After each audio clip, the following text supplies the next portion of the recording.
Hello good morning student, SK Sankalp YouTube channel पर आपका स्वागत है।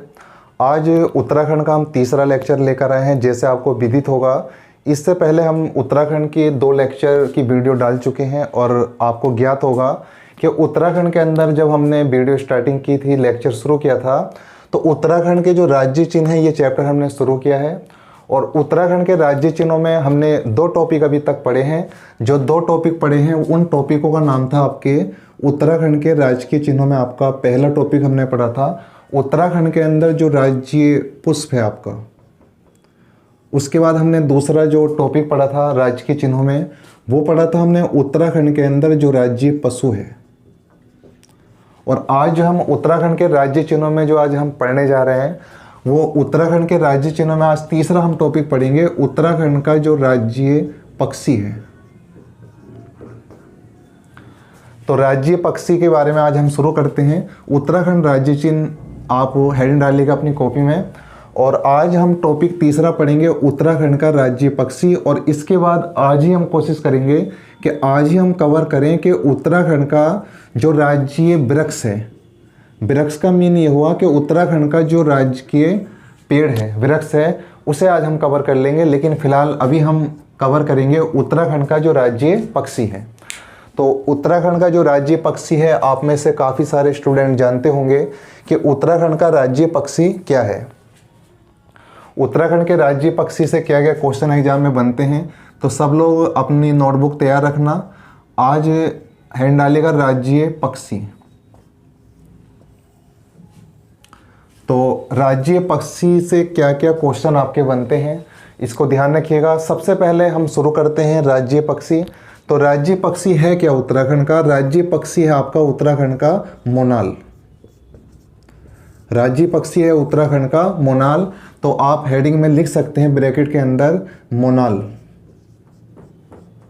ये टॉप पर लिखेगा। जब आप हेडिंग डालेंगे उत्तराखंड का जो राज्य पक्षी है, तो उसके सामने लिखेगा मोनाल। तो मोनाल आपको पता चल ही चुका है कि उत्तराखंड का जो राज्य पक्षी वो क्या है आपका मोनाल। अब देखते हैं कि मोनाल का सबसे पहले वैज्ञानिक नाम क्या है। तो इसका वैज्ञानिक नाम आप साथ में नोट करते चलना और समझते भी चलना चीज़ों को। वैज्ञानिक नाम, तो उत्तराखंड का जो राज्य पक्षी है मोनाल, इसका वैज्ञानिक नाम क्या है? इसका वैज्ञानिक नाम है आपका लोफोफोरस। थोड़ा नाम बड़ा है तो इसको कोशिश कीजिएगा मेरे साथ, लोफोफोरस। और अलग से बोलेंगे हम इसको लोफोफोरस इम्पीजेनस। लोफोफोरस इम्पीजेनस। अगर मैं बात करूं स्थानीय नामों की कि उत्तराखंड या अन्य पहाड़ी राज्यों में इस मोनाल को किन अन्य नामों से जाना जाता है, तो ध्यान रखिएगा स्थानीय रूप से इसके अगर अन्य नाम की हम बात करें तो अन्य नाम आप इसी प्रकार अपनी कॉपी में नोट करेंगे। तो इसको अन्य नामों में जाना जाता है उत्तराखंड के अंदर। इसे हिमालय का मयूर भी कहते हैं, क्योंकि ये मोर की भांति होता है, हिमालय का मयूर। और अगर दूसरे नामों पर चर्चा करें कि इसको किस अन्य नामों से जाना जाता है, तो ध्यान रखिएगा इसको मोनाल नाम से भी जाना जाता है। मोनाल नाम पता ही आपको, लेकिन इसके अलावा इसको मनियार आदि नामों से भी जाना जाता है। इसके बाद देखते हैं कि जो उत्तराखंड के अंदर राज्य पक्षी है, जैसे आपको विदित होगा, पहले दिन मैंने आपको चर्चा की थी कि उत्तराखंड जो एक हिमालय राज्य है और हिमालय राज्य के अंदर पर्वत चोटियाँ हैं, पर्वत हैं। तो ये पक्षी जो मुख्य रूप से देखने को मिलता है, ये कितनी ऊंचाई वाले क्षेत्रों में देखने को मिलता है। अगर हम बात करें कि उत्तराखंड में कितने ऊंचाई वाले क्षेत्रों में आपका जो राज्य पक्षी है मोनाल, ये देखने को मिलता है, तो ध्यान रखिएगा 2500 मीटर से लेकर लगभग 5000 मीटर के मध्य वाले क्षेत्रों में मोनाल पक्षी पर्वतीय क्षेत्रों में अत्यधिक मात्रा में दिखाई देता है। इसके बाद अगर हम बात करें उत्तराखंड में प्रजातियां, जैसा याद होगा आपको, मैंने जब पहला लेक्चर दिया था, पहले लेक्चर में हमने पढ़ा था उत्तराखंड का राज्य पुष्प।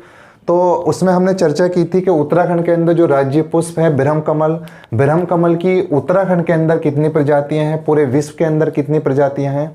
तो आपको याद होगा उत्तराखंड के अंदर ब्रह्म कमल की 24 प्रजातियां हैं और पूरे विश्व में कितनी प्रजातियां बताई थी आपने? 210। इसी प्रकार एग्जामिनर पूछ लेता है कभी कभी कि उत्तराखंड का जो राज्य पक्षी है मोनाल, इस मोनाल की मुख्य रूप से कितनी प्रजातियां हैं। तो ध्यान रखिएगा इसकी अगर हम देखें वैसे प्रजातियां काफ़ी हैं, पर प्रमुख प्रजातियों की संख्या कितनी है? तो इसकी प्रमुख रूप से जो प्रजातियां हैं वो 4 हैं। हमेशा आपसे एग्जाम में पूछ सकता कि उत्तराखंड का जो राज्य पक्षी है मोनाल, इस मोनाल की उत्तराखंड में मुख्य रूप से कितनी प्रजातियां हैं? और अगर आप चाहते हो कि हम प्रजातियां याद भी करें वो प्रजातियां हैं कौन कौन सी, तो आप उन्हें याद कर सकते हो। जैसे प्रजाति पहली जो है वो स्केलेटरी है। ध्यान रखिएगा, थोड़ा टफ नाम हो सकता है आपके लिए शुरू में। स्केलेटरी, ध्यान रखिएगा, पहली जो प्रमुख प्रजाति है उसका नाम है आपका स्केलेटरी। दूसरी प्रमुख प्रजाति का नाम है आपका ल्यूरी। दूसरी प्रमुख प्रजाति का नाम क्या है आपकी? ल्यूरी। और तीसरी प्रमुख प्रजाति का नाम है आपका इपेलेस।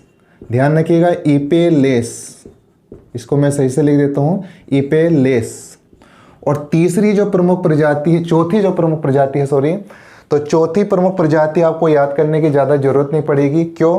क्योंकि आपने अभी पढ़ा कि उत्तराखंड का जो राज्य पक्षी है मोनाल, तो इस मोनाल का जो वैज्ञानिक नाम है आपने शुरू में देखा होगा लोफोफोरस है। तो ध्यान रखिएगा, उत्तराखंड के अंदर जो विशेष प्रजाति मिलती इन चारों में उसका नाम भी लोफोफोरस है, लेकिन उसका नाम थोड़ा सा परिवर्तित करके रखा गया है। चौथी प्रजाति का नाम आप बोलोगे लोफोफोरसेंस। आप लोफोफोरस भी याद कर लोगे तो आपको एग्जाम के लिए फिर भी याद रहेगा।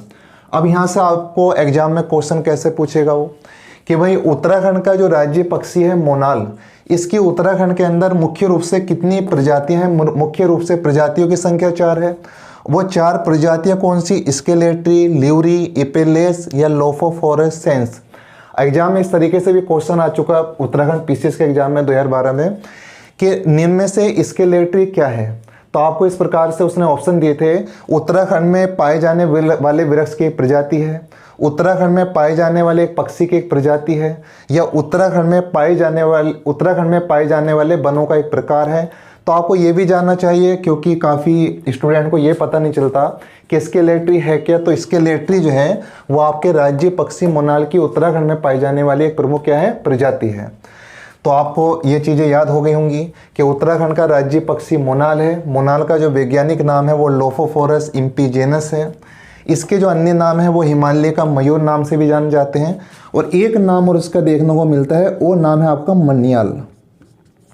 एक नाम और देखने को मिलता है मन्याल। मोनाल आप जानते हो, इसको हिमालय के मयूर नाम से भी जाना जाता है। और मैं अब इसको मिटाऊंगा। मिटाने से पहले आप इसका स्क्रीनशॉट ले सकते हैं या इसको नोट कर सकते हैं वीडियो को रोककर। इसके बाद अब आगे जो मोनाल के बारे में चर्चा करते हैं कि मोनाल पक्षी होता कैसा है, इसका रंग कैसा होता है, इसकी पूंछ कैसी होती है, मोनाल पक्षी जो है मादा है या नर है, उसके बारे में चर्चा हम इसके बाद करते हैं। और साथ साथ में नोट करते चलना सभी चीज़ों को। आप स्क्रीनशॉट ले सकते हो, वीडियो को रोक कर भी आप नोट कर सकते हो। तो इसके बाद हम चर्चा करेंगे कि मोनाल की विशेषताएं क्या हैं, मोनाल कैसा पक्षी है, मोनाल का भोजन क्या है। ये जो मोनाल है क्या ये घोंसला बनाता है या नहीं बनाता है? तो सबसे पहले मैं एक चीज़ बता दूं, राज्य पक्षी जो मोनाल है जिसके बारे में हम अभी पढ़ रहे हैं, तो सबसे पहले बात आती है कि मोनाल मादा है या नर है। एक बात ध्यान रखिएगा, मोनाल जो है ये मादा है ना कि नर है। हाँ, एक चीज़ है कि एक पक्षी और होता है आपको उत्तराखंड में देखने को मिलता है, उसकी चर्चा मैं साथ साथ कर देता हूँ। उसका नाम है आपका डफिया। उस पक्षी का नाम है आपका डफिया। और आपको बता दूं, जो मोनाल है और डफिया है ये दोनों एक ही प्रजाति के पक्षी हैं। अंतर यह है कि जो मोनाल है ये मादा है और जो डफिया है इसको बोल सकते हैं हम, ये क्या है आपका नर है। ध्यान रखिए, मोनाल और डफिया एक ही प्रजाति के पक्षी हैं। अंतर यह है कि जो मोनाल है ये मादा है और जो डफिया है ये नर है। तो डफिया को भी नोट करते चलिएगा। मोनाल आप नोट इस प्रकार करिएगा कि मोनाल और डफिया एक ही प्रजाति के पक्षी हैं, जबकि मोनाल जो है वो एक मादा है और जबकि जो डफिया है वो क्या है आपका एक नर है। तो मोनाल के बारे में हम चर्चा करेंगे कि मोनाल पक्षी देखने में होता कैसा है। तो ध्यान रखिए, मोनाल की प्रमुख जो विशेषता होती है वो उसकी पूंछ से होती है। ध्यान रखिएगा, मोनाल की अगर मैं पूंछ की बात करूं, स्पेशल क्वेश्चन यहाँ से कई बार प्रैक्टिस सेट एग्जाम में बनते हैं कि जो उत्तराखंड का राज्य पक्षी मोनाल है, इस मोनाल की पूंछ का रंग कैसा होता है। तो ध्यान रखिए, पूंछ का रंग जो होता है वो हरा रंग होता है। पूंछ का जो रंग होता है वो कैसा रंग होता है आपका? हरा रंग। इसके अलावा जो मोनाल है उत्तराखंड के अंदर, अगर हम इसकी विशेषताओं की बात करें, इस पक्षी की कुछ प्रमुख विशेषताएं क्या हैं? तो कुछ प्रमुख विशेषताओं की अगर मैं बात करूं, नंबर 1, जैसे हम पहली विशेषता की बात करते हैं इधर, तो पहली विशेषता की बात हम इस प्रकार करेंगे, दूसरी विशेषता की बात हम यहाँ करेंगे और तीसरी प्रमुख विशेषता की बात हम इधर करेंगे। तो सबसे पहले जो मोनाल पक्षी है, मोनाल की पूंछ का रंग हरा रंग होता है, ये आपको ज्ञात हो गया। अब मोनाल पक्षी की अन्य प्रमुख विशेषताएं क्या हैं? तो मोनाल की अन्य प्रमुख विशेषताएं इस प्रकार हैं, जैसे सबसे पहले मोनाल की विशेषता यह है, देखो तुमने देखा होगा ज़्यादातर जो पक्षी होते हैं उड़ने वाले, वो अपना घोंसला बनाते हैं, लेकिन मोनाल जो है अपना घोंसला नहीं बनाता। इसको नोट करके भी ले सकते हैं कि मोनाल अपना घोंसला नहीं बनाता। अब प्रश्न ये उठता कि भाई जब घोंसला नहीं बनाता तो अंडे कहाँ देता? मादा ही अंडे कहाँ देती है? तो मोनाल अपना घोंसला नहीं बनाता, बल्कि ये जो चट्टानें होती ना पहाड़ी क्षेत्रों में, ये चट्टानों में छिद्र बना लेता है। जो चट्टानें पत्थर होते हैं उनके अंदर अपना छिद्र बना लेता है और उस छिद्र में जाकर ही ये जो मादा है आपकी मोनाल है, ये जन्म देती है अंडों को या बच्चों को अपने। बल्कि आप नोट करोगे कि मोनाल अपना घोंसला नहीं बनाता, बल्कि ये चट्टानों में छिद्र बनाकर अंडे देती है। छिद्र बनाकर अंडे देती है। ध्यान है कि पूरा लिखिएगा आप सही से। मोनाल जो है अपना घोंसला नहीं बनाती, बल्कि ये चट्टानों में जो चट्टानें होती पहाड़ी क्षेत्रों में, इसकी प्रमुख विशेषता ये ध्यान रखिए, बल्कि ये चट्टानों में छिद्र बनाकर जो है अंडे देती है। ध्यान रखिएगा, छिद्र बनाकर क्या देती है? अंडे। दूसरी प्रमुख विशेषता क्या है मोनाल की? देखिए, अगर हम मोनाल की दूसरी प्रमुख विशेषता देखें तो मोनाल जो है फसलों को नुकसान तो पहुंचाती है, लेकिन मोनाल जो है इसका प्रिय भोजन की अगर हम बात करें कि मोनाल का बहुत बार उत्तराखंड के बच्चे जानते हैं कि उत्तराखंड के अंदर बहुत बार ये वाला क्वेश्चन आया है कि मोनाल का प्रिय भोजन क्या है। जो उत्तराखंड का राज्य पक्षी है मोनाल, इसका प्रिय भोजन है क्या? तो इसके प्रिय भोजन की अगर हम बात करें तो इसका जो प्रिय भोजन है, जो दूसरी विशेषता में आता है, वो है आलू। बहुत बार एग्जामों में पूछा गया कि उत्तराखंड के मोनाल का प्रिय भोजन बताइए, क्या है इसमें से? आलू।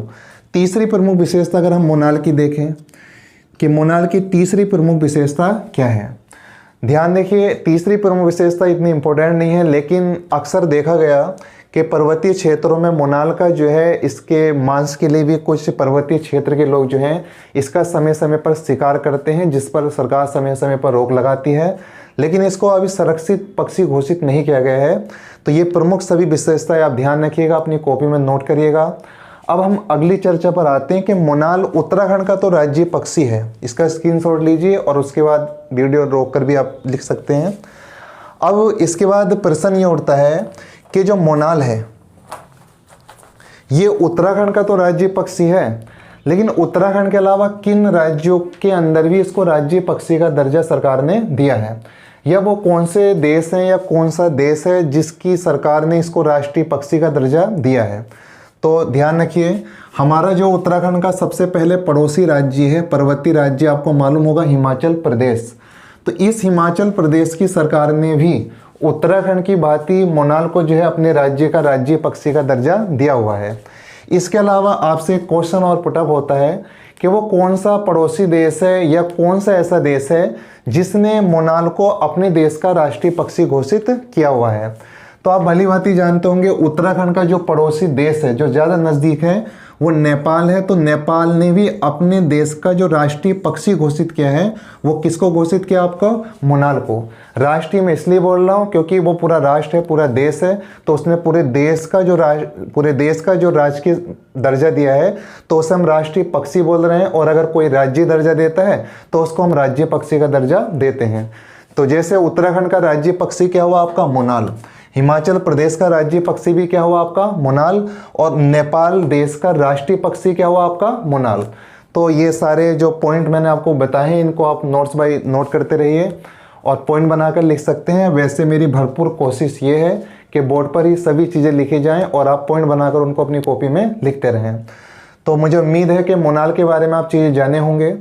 तो मोनाल पक्षी उत्तराखंड में 2500 से 5000 मीटर की ऊंचाई पर पाया जाता है। मोनाल का जो वैज्ञानिक नाम है मैंने आपको अभी बताया। मोनाल का वैज्ञानिक नाम है लोफोफोरस इम्पीजेनस। मोनाल उत्तराखंड में कितनी प्रजातियां पाई जाती हैं? 4। कौन कौन सी प्रजातियां पाई जाती हैं ये आपको मैंने बता दिया है। मोनाल की पूंछ का रंग कैसा होता है? हरा होता है। तो इसके बाद ये करने के बाद हम अगला जो राज्य चिन्ह पढ़ेंगे वो चौथा प्रमुख राज्य चिन्ह है आपका। आप अच्छे से जानते होंगे, आपने उत्तराखंड का राज्य पुष्प पढ़ लिया। उत्तराखंड के अंदर जो राज्य वृक्ष है वो अब हम पढ़ेंगे। तो आप अपनी कॉपी में डालिएगा राज्य वृक्ष, हेडिंग लिखिएगा राज्य वृक्ष। हम राज्य वृक्ष का वर्णन करते हैं कि उत्तराखंड का जो राज्य वृक्ष है वो क्या है। उत्तराखंड का जो राज्य वृक्ष है वो क्या है? तो राज्य वृक्ष जो है आपका उत्तराखंड के अंदर, उसकी अपनी कुछ विशेषताएं हैं। अपनी कुछ विशेषताएं क्या हैं? जैसे सबसे पहले उत्तराखंड का जो राज्य वृक्ष है, हेडिंग के साथ आप सामने ये लिखना। आप में से काफ़ी बच्चे जानते होंगे जो ये वीडियो देख रहे होंगे।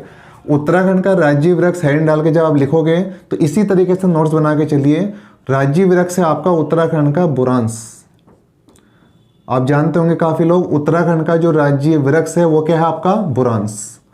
अब हम बुरांस की बात करते हैं कि बुरांस की क्या विशेषताएं हैं और बुरांस उत्तराखंड के किन क्षेत्रों में अत्यधिक पाया जाता है।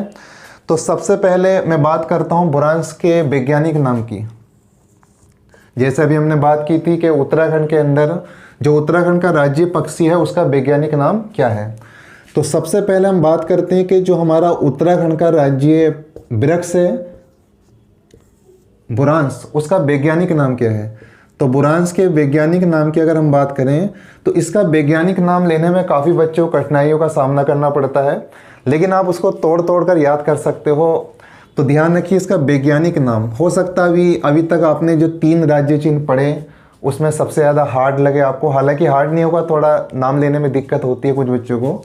तो ध्यान रखिए जो बुरांस है इसका वैज्ञानिक नाम क्या है, बहुत बार एग्जाम में पूछा जाता है। तो इसका वैज्ञानिक नाम है रोडो। आप इस तरीके से पढ़ेंगे रोडो।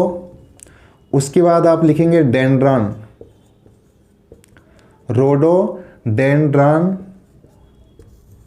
तो रोडोडेंड्रान और बाद में इसका नाम जुड़ता है साथ में अर्बोरियम, अर्बोरियम। तो बुरांस जो उत्तराखंड का राज्य वृक्ष है इसका वैज्ञानिक नाम क्या है आपका? रोडोडेंड्रान अर्बोरियम। उम्मीद है आपको याद हुआ होगा ये नाम। इसके बाद देखते हैं कि बुरांस जो है ये उत्तराखंड में कितने ऊंचाई वाले क्षेत्रों में पाई जाता है। लेकिन इससे पहले मैं आपको एक चीज़ बता दूं, बुरांस एग्जैक्ट ऐसा नहीं बोल सकते हैं कि ये उतने ही ऊंचाई क्षेत्रों में पाया जाता है। हाँ, इतना बोल सकते हैं कि बुरांस ऐसा वृक्ष है उत्तराखंड में, जैसे आपने देवदार, बांज या और पर्वतीय वृक्ष सुने होंगे, लेकिन बुरांस जो उत्तराखंड का राज्य वृक्ष है ये ऐसा वृक्ष है जो मैदानी क्षेत्रों में बिल्कुल भी नहीं पाया जाता। ये विशुद्ध रूप से बोल सकते हो, शुद्ध रूप से बोल सकते हो कि ये पर्वतीय वृक्ष है। इसे मैदानी भागों में आप कहीं भी नहीं देख सकते हैं। आप उधम सिंह नगर में देखिए कहीं भी, नैनीताल के निचले क्षेत्रों में देखिए, देहरादून में देखिए आप प्लेन में कहीं भी, या हरिद्वार में देखिए, आपको कहीं भी राज्य वृक्ष जो है बुरांस कहीं भी आपको दिखाई नहीं देगा। तो हम कह सकते हैं कि बुरांस जो है विशुद्ध रूप से पर्वतीय वृक्ष है, इसको मैदानी भागों में नहीं उगाया जा सकता।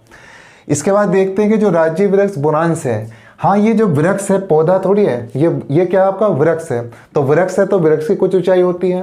तो आपसे यहाँ से एग्जाम में पूछता है कि भाई वृक्ष की ऊंचाई कितनी होती है। जो बुरांस है इस बुरांस वृक्ष की ऊंचाई कितनी होती है, ये इंपॉर्टेंट क्वेश्चन है आपका। बुरांस का जो वृक्ष है इसकी ऊंचाई, इसकी हाइट कितनी होती है। अगर ऊंचाई या हाइट की अगर मैं बात करूं तो इसकी ऊंचाई होती है इस वृक्ष की लगभग 20 फीट से लेकर 25 फीट तक। ध्यान रखिए 20 फीट से लेकर 25 फीट ऊंचा होता आपका राज्य वृक्ष बुरांस। इसके बाद बात करते हैं कि बुरांस जो है ये उत्तराखंड के अंदर, बुरांस वृक्ष जो है उत्तराखंड के अंदर किन क्षेत्रों में ज़्यादा पाया जाता है। तो ध्यान रखिए जिन क्षेत्रों में, कह सकते हैं जिन क्षेत्रों में ठंडे स्थान होते हैं उत्तराखंड के अंदर, उन क्षेत्रों में बुरांस अधिक होता है। इसके बाद देखते हैं कि बुरांस जो है ये उत्तराखंड में कितनी ऊंचाई पर और कैसा होता। तो ध्यान रखिए अगर मैं बात करूं लगभग, ये आंकड़े कुछ किताबों में हो सकता अलग हो जाएं, तो 1500 मीटर से अगर मैं देखूं 4000 मीटर की ऊंचाई वाले क्षेत्रों में अगर हम 1500 मीटर से 4000 मीटर वाले क्षेत्रों में देखें तो जो बुरांस का वृक्ष होता है इस पर पुष्प आते हैं, फूल आते हैं।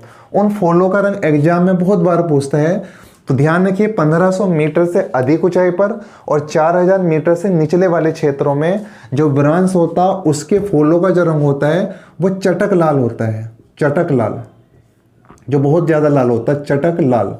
और अगर हम 1500 मीटर से 4000 मीटर के बीच में जहाँ भी उत्तराखंड में जाएंगे तो वहाँ बुरांस के ऊपर जो पुष्प आते हैं उनका रंग लाल होता, लेकिन कैसा लाल होता आपका, चटक लाल होता।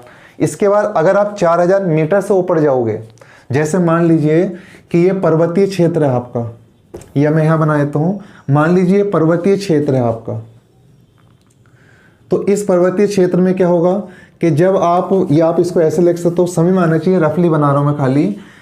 आप सपोज करो कि ये उत्तराखंड के अंदर 1500 मीटर से आरंभ होता है और ये 4000 मीटर तक जाता है आपका। मान लीजिए 1500 मीटर है और ये कितना मीटर है आपका, 4000 मीटर। इनके बीच में जितने भी बुरांस के वृक्ष खड़े होंगे इस क्षेत्र में लगभग, उन पर जो फूल आएंगे, जो पुष्प आएंगे, उनका रंग जो होगा आपका चटक लाल होगा। और अगर आप 4000 या 4500 मीटर से, मैंने पहले कहा इसके आंकड़े एग्जैक्ट नहीं होते, 1500 मीटर या 1800 मीटर भी मैं बोल सकता हूं तो गलत नहीं होगा, 4000 मीटर तक ऐसा भी एग्जैक्ट नहीं होता है, 4000 या 4500 या 5000 मीटर तक लगभग, सही है। तो इसमें जो वृक्ष हैं उनके वृक्षों पर जो फूल हैं, जो पुष्प हैं, उनका रंग जो होगा वो चटक लाल होगा। और अगर मैं 4000 या 4500 मीटर से अधिक ऊंचाई वाले क्षेत्रों में ऊपर जाता हूँ, पहाड़ पर और ऊपर, तो वहाँ जो है इन फूलों का रंग क्रम से जो है वो घटने लगता है, कह सकते हो या गहरा लाल होने लगता है। और अगर हम और ऊपर जाएंगे, और ज़्यादा ऊपर जाते हैं, तो इसका रंग जो है वो हल्का लाल होने लगता है। अब किसका रंग हल्का लाल, कुछ बच्चे गलतफहमी में तो नहीं है अभी भी। देखो, नींद में मत पढ़ना, बिल्कुल अलर्ट होकर पढ़ना, जोश में पढ़ना। 1500 मीटर से 4000 मीटर के मध्य वाले क्षेत्रों में उत्तराखंड का जो राज्य वृक्ष बुरांस पाया जाता है, इस बुरांस के ऊपर जो फूल आते हैं, जो पुष्प आते हैं, उनका रंग चटक लाल होता है। वृक्ष का रंग नहीं होता, उन पर आने वाले पुष्पों का रंग होता है। 4000 या 4500 लगभग मीटर से ऊपर अगर हम पहाड़ पर जाएंगे, पर्वत पर जाएंगे, तो वहाँ जो बुरांस के वृक्ष खड़े होंगे, इन वृक्षों पर आने वाले पुष्पों का रंग गहरा लाल होगा। और ज़्यादा ऊंचाई पर जाएंगे अंत की ओर, तो वहाँ हल्का लाल हो जाता है। इस बात को ध्यान रखना।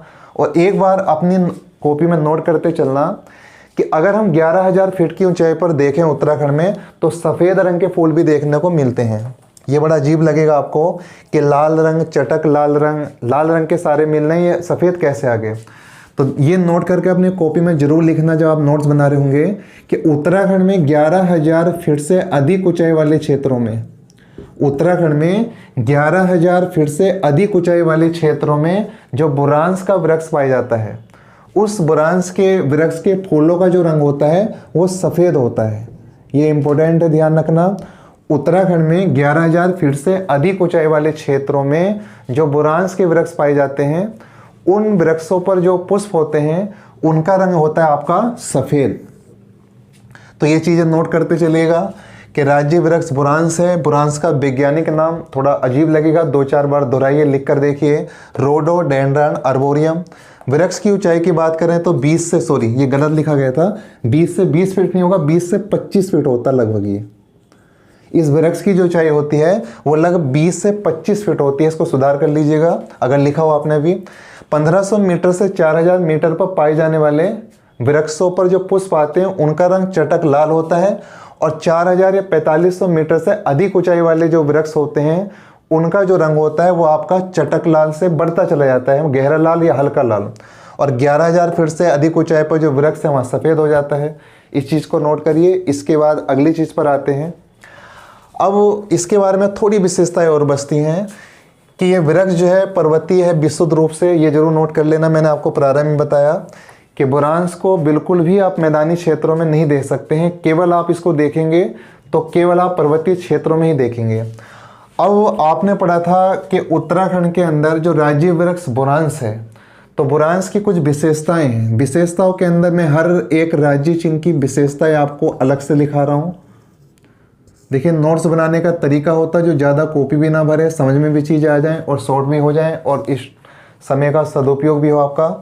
तो सबसे पहली विशेषता कहो या इसका एक इम्पोर्टेंट पॉइंट कहो जो मैंने छोड़ दिया था अभी, उत्तराखंड के अंदर जो राज्य वृक्ष है बुरांस, तो अगर मैं बुरांस की विशेषताओं की बात करूं तो पहली विशेषता की मैं बात करता हूं। विशेषता बोलो या इसका इंपॉर्टेंट आप एक पॉइंट बोल सकते हो। विशेषता ये है कि जैसा आपने राज्य पशु पढ़ा था, तो राज्य पशु क्या है आपका कस्तूरी मृग, तो कस्तूरी मृग का शिकार अधिक होने लगा था उत्तराखंड में। तो इस शिकार को रोकने के लिए उत्तराखंड सरकार ने कानून बनाया था और 1974 में जो है हमारे जो राज्य पशु था कस्तूरी मृग, जो आपने पिछली क्लास में पढ़ा था, उसको संरक्षित घोषित कर दिया था। इसी की भांति क्या हुआ कि हमारी सरकार ने जब देखा कि उत्तराखंड में जो है राज्य वृक्ष का जो है बड़े स्तर पर कटान होने लगा है, तो इस कटान को रोकने के लिए सरकार ने एक इम्पोर्टेंट कार्य किया कि इस वृक्ष को जो है सन 1974 में संरक्षित वृक्ष का दर्जा दे दिया। संरक्षित वृक्ष के दर्जे का मतलब ये हुआ कि 1974 में इस वृक्ष को संरक्षित दर्जा देने के बाद अगर कोई भी व्यक्ति इस वृक्ष को काटते हुए अवैध रूप से कटान करते हुए अगर पाया गया तो उसके लिए सजा मुकर्रर कर दी गई। तो 1974 ईस्वी में हमारी जो सरकार थी तत्कालीन उत्तर प्रदेश सरकार, उसने इस वृक्ष के कटान पर पूर्ण रूप से रोक लगा दी। इसका किसी भी स्तर पर व्यापारिक उद्देश्यों के लिए भी आप कटान नहीं कर सकते हो। केवल सरकार ही जब वृक्ष की उम्र ज़्यादा हो जाती है तो वन विभाग ही इसका कटान कर सकता है। वैसे व्यापारिक उपयोगों पर भी पूर्ण रूप से प्रतिबंध लगा दिया गया 1974 में। तो ये इंपॉर्टेंट क्वेश्चन आपका बनता है एग्जाम में कि उत्तराखंड का जो राज्य वृक्ष है आपका बुरांस, इसको सरकार ने प्रतिबंध कब लगा दिया इसके कटान पर, तो आप बताएंगे 1974 में। बात करते हैं इसके उपयोग की, इसका क्या उपयोग होता है। तो ध्यान रखिएगा, दूसरी प्रमुख विशेषता हम बोल सकते हैं कि विशेषता नंबर 2 के जो बुरांस होता है, बुरांस की जो लकड़ी होती है मुलायम होती है। इंपॉर्टेंट करके लिखिएगा, बुरांस की जो लकड़ी होती है इस वृक्ष की वो बहुत मुलायम होती है। तो बुरांस की लकड़ी कैसी होती है आपकी, मुलायम, इसकी एक विशेषता हो गई है आपकी। ठीक है, ये एग्जाम में कैसे पूछेगा, एग्जाम में ऐसे पूछेगा कि बुरांस वृक्ष के संदर्भ में सही कथन का चयन कीजिए। अब आपको लिख देगा बुरांस का जो लकड़ी है वो कठोर पाई जाती है। दूसरा पॉइंट लिख देगा बुरांस की जो लकड़ी होती है वो मुलायम होती है। तीसरा लिख देगा बुरांस की लकड़ी का उपयोग जो ईंधन के रूप में किया जाता है। इस टाइप से आपको बहुत सारे ऑप्शन दे देगा।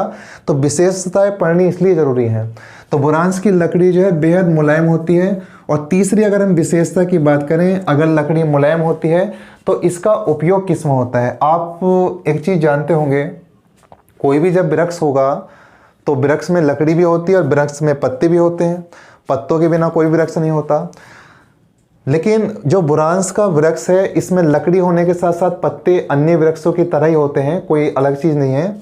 लेकिन इसकी उपयोगिता अलग अलग पैमाने पर अलग अलग होती है। अगर हम बात करें तीसरी विशेषता की कि इसकी लकड़ी का उपयोग किस में होता है, अक्सर एग्जामों में पूछा जा चुका है कि बुरांस की लकड़ी का अगर उपयोग की बात करें तो बुरांस की लकड़ी का उपयोग किस में होता है।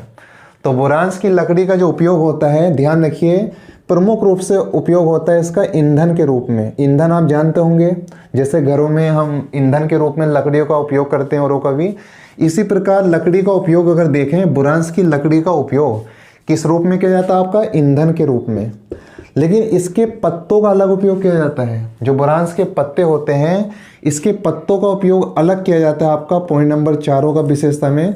अगर हम पत्तों का उपयोग देखें तो ध्यान रखिए, पत्तों का जो उपयोग है खाद बनाने में सबसे प्रमुख रूप से किया जाता है। पत्तों का उपयोग जो है वो खाद बनाने में। तो ध्यान रखिए, बुरांस की लकड़ी का उपयोग जो वो ईंधन के रूप में किया जाता है घरों में जलाने के लिए। बुरांस के पत्तों का जो उपयोग है वो खाद बनाने में किया जाता है। और बुरांस को जो संरक्षित वृक्ष है वो 1974 में घोषित कर दिया था। इसकी लकड़ी बेहद मुलायम होती है।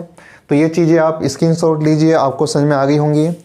अब अभी हमने जिक्र किया था पीछे, अगर मैं पांचवी उपयोगिता की बात करूँ, पांचवें उपयोग या विशेषता की बात करूँ जो बेहद इंपॉर्टेंट है, नोट करने लायक भी है, आप इसको स्पेशल नोट भी करेंगे अपनी कॉपी में। मैंने अभी जिक्र किया था कि बुरांस के वृक्ष जो हैं ये उत्तराखंड में 1500 मीटर से लगभग 4000 मीटर तक जो कैसे रंग के होते हैं आपके, चटक लाल होते हैं। और ऊंचाई बढ़ने के क्रम में इनका जो लाल रंग है वो हल्का होता चला जाता है।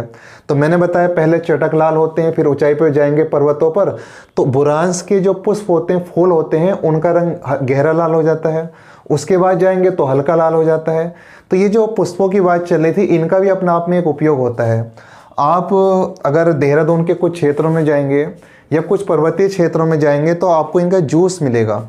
जूस जैसे हम यहाँ मौसमी का या अनार का या अन्य चीज़ों का जूस देखते हैं, फलों का, ऐसी सबसे मैं नोट इसलिए करा रहा हूँ, इसके पुष्प जो होते हैं, जो फूल होते हैं, इनका जूस बनाया जाता है जो हृदय संबंधी विकारों के लिए बहुत इंपॉर्टेंट माना जाता है। तो ध्यान रखिएगा। इसके अगर मैं बात करूं पुष्पों के जूस का, पुष्पों का उपयोग अगर बात करें तो पुष्पों का उपयोग आप इसी तरीके से कॉपी में लिखना। अगर मैं पुष्पों के उपयोग की बात करूं तो पुष्पों का उपयोग 2 रूप में प्रमुख रूप से होता है। ध्यान रखिए, बहुत लाल होता तो इसका रंग बनाने में भी उपयोग होता है। इसका जो है आपका रंग बनाने में, जो हम पेंट होते हैं घरों में पेंट करते हैं, तो रंग बनाने में भी अक्सर जो है ब्रांस के जो पुष्प होते हैं, पुष्पों का उपयोग जो है रंग बनाने में भी किया जाता है। और दूसरी अगर हम इम्पोर्टेंट चीज़ की बात करें तो दूसरी इम्पोर्टेंट चीज़ ये है इसके पुष्पों में कि हृदय संबंधी बीमारियों में जो जूस पिया जाता है, हृदय संबंधी बीमारियों में जो जूस है, जूस बनाने में भी किया जाता है। आप सही से लिखिए इस चीज़ को, जूस बनाने में भी किया जाता है। तो ये इंपॉर्टेंट नोट करके लिखिएगा, बोरांस के पुष्पों का उपयोग रंग बनाने में और हृदय संबंधी जूस बनाने में। मतलब हृदय संबंधी जूस का मतलब ये हुआ जितनी हृदय संबंधी बीमारी होती हैं, अगर आप बोरांस के इस जूस का उपयोग कर लेते हैं, ऐसा मान्यता है पर्वतीय क्षेत्रों में, तो हृदय संबंधी बीमारियों से आप जो है छुटकारा पा सकते हैं। तो उम्मीद है आपको ये दोनों लेक्चर समझ में आए होंगे। जो उत्तराखंड का राज्य बोरांस वृक्ष है और दूसरा मैंने इससे पहले आपको बताया कि उत्तराखंड का जो राज्य पक्षी है मोनाल। इनको कंठस्थ कीजिए, बार बार याद कीजिए, नोट्स बनाइए अच्छे से। और वीडियो अगर अच्छी लगी हो तो इसको सब्सक्राइब जरूर कर दीजिएगा, जिससे सभी छात्र जो हैं इसका लाभ उठा सकें। और मैंने देखा है कि बहुत अभी हमारी इतनी क्लासेस नहीं हुई हैं, उस स्तर पर जो है सब्सक्राइब तेज़ी से बढ़ रहे हैं। और बहुत जल्द जब हमारे सब्सक्राइबर अच्छे हो जाएंगे तो हमने एक शुरुआत सोची है, कुछ दिनों के बाद हम लाइव चैट क्लास भी चलाएंगे, उससे आपको बहुत बड़ा बेनिफिट होगा। और मैथ की क्लास भी आपको आज या कल में ज़रूर देखने को मिलेगी।